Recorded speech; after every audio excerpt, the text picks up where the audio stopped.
Hey guys, this is what we got. Hybrid Thai chili pepper plant. A long chili grown in these two little pots. Two separate plants. I'm going to put them in this one big pot.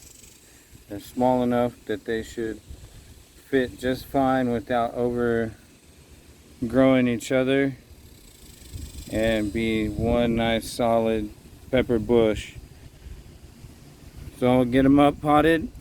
Excuse me. I'll get them up potted and then I'll show you what it looks like when I'm done. Okay, here's what we got. Excuse me. So I picked all these lower leaves off. There was leaves all the way down. You can see where one was right here. Picked all these lower leaves off. Tomatoes and peppers, when you up pot them or put them in the ground and you've already got them started, pick off a good inch or so of the leaves and plant them deeper. They like to be planted deep. They'll shoot roots out from here and it'll give you a stronger plant in the long run. See, even this one here, it has some buds, so I might just pick all these off and then pot it. And you want to plant it deep. So I got my hole made deep. Sorry, got the shade here. Maybe I could move. That way there's no shadow. Set it down in there. And I'm going to plant this one here and plant this one just to the side of it. Put the cage around it, and then they should come up and fill this whole area. This pot is a 7-gallon pot, I believe. Should be plenty of soil in here for these two pepper plants to produce plenty of peppers. This one's already putting off peppers, and it's in this one little half-gallon pot. So let's get that started. And then once I get them all packed in and stuff, I'll put all these videos together in one long comprehensive video. But let's get them in the dirt and get them watered in. Oh, of course the wind would come and start to blow on my microphone. I'm sure you can hear that. But here's what we got. Got them up potted, got them in there, buried them deep. Here's that one that had that bloom on it. It's right next to there. This will all shoot some roots. This will come up and grow just a nice stem of fruit. We already got 3 on here, another blooms. These 2 plants should fill this cage out just fine without overcrowding each other. And even if they do, they'll figure it out. What I mean by that is they won't kill each other. They'll just grow to their maximum. But with 2 in here and already bloomed and producing, I'll be just fine. I'll get a decent harvest out of this. And with any luck, it'll fill this whole cage up. Got them all in, buried deep, watered in, and ready to go. It's 2 hybrid extra long Thai chili plants I planted from seed. And they're long overdue of getting up potted or put in the ground, honestly. But as you can see, they're doing just fine. And here in a second, this thing shall be covered with peppers. And I'll obviously give you an updated video and show you what it looks like here in a couple weeks or so.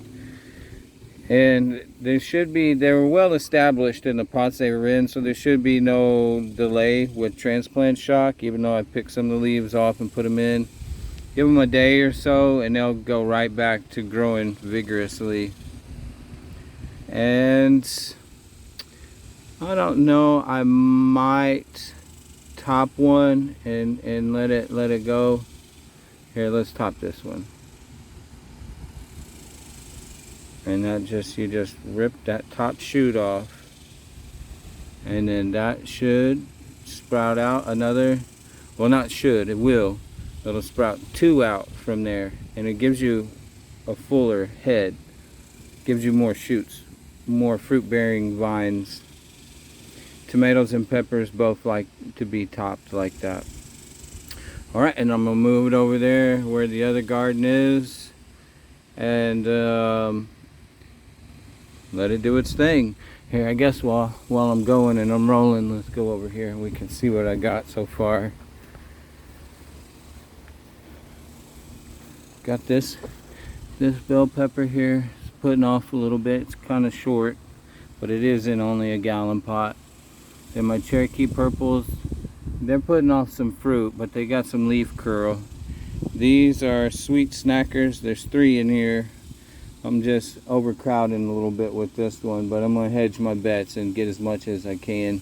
They're small right now, and I'm kind of late in the season to get them started. If I was more in the beginning of the season, I would plant these individually. But since I'm late in the season, I'm just gonna put them all 3 in here and see what they do. There's no wrong way to plant anything. There's definitely a better way in most cases, but there's no wrong way. Just do it. Just experiment.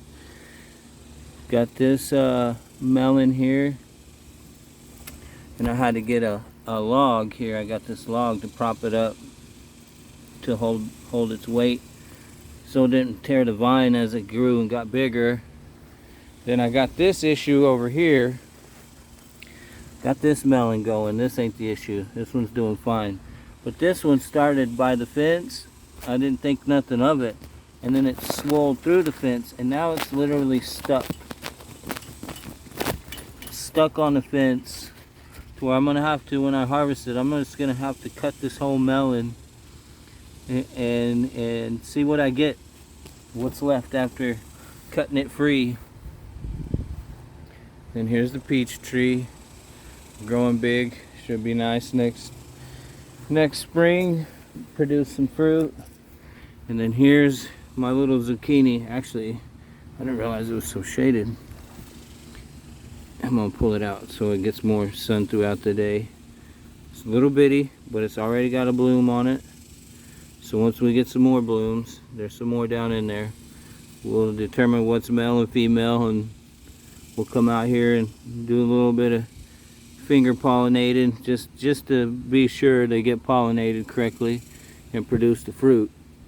The melons, I'm just hoping there's pollinators enough. Obviously there is. I got a few that have produced the fruit. This is the mint.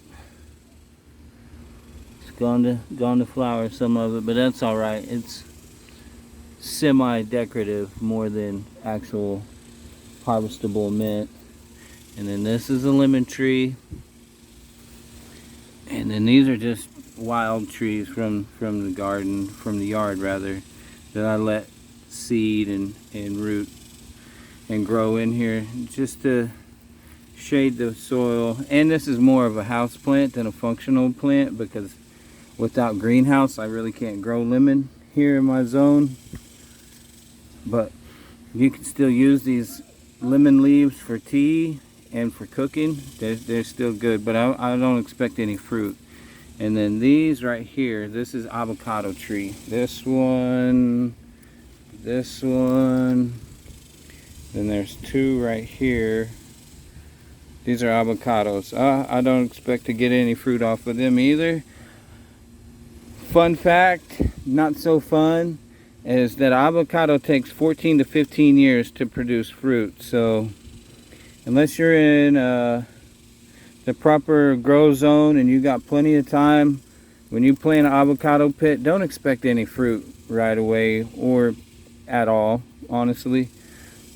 A lot of times they're more just an ornamental house plant, if anything. But if you're in the right grow zone and you got time, you got the years to wait, or you want to plant it for your future generation down the road, then go for it. Because avocado is a superfood and delicious, as most of you I'm sure know.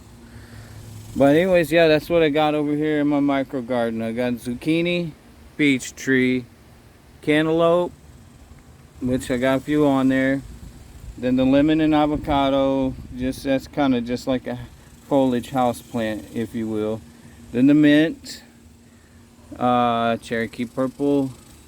And it's, you know, it's not doing too bad. I've been giving it extra calcium to try and help with my bud rot, and it's coming out of it.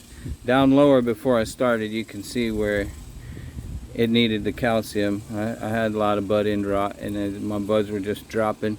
But up here, now I'm doing good. So yeah, added calcium, guys. That's tip of the day for your tomatoes. Helps with that bud end rot. And then let's get this one here. Still struggling, but it did give me one delicious tomato that I've had off of it already. This one's looking delicious. So things are coming along. The real moral of the story is yeah, you're gonna have failures, but if you can have just a little bit of success, it's worth it. Trust me, very, very worth it. There's these tomatoes, the flavor in these, unlike any other. Anyways, that's it. Deuces, y'all. Thank you for your support. Be well, stay productive. Hope all your projects go well.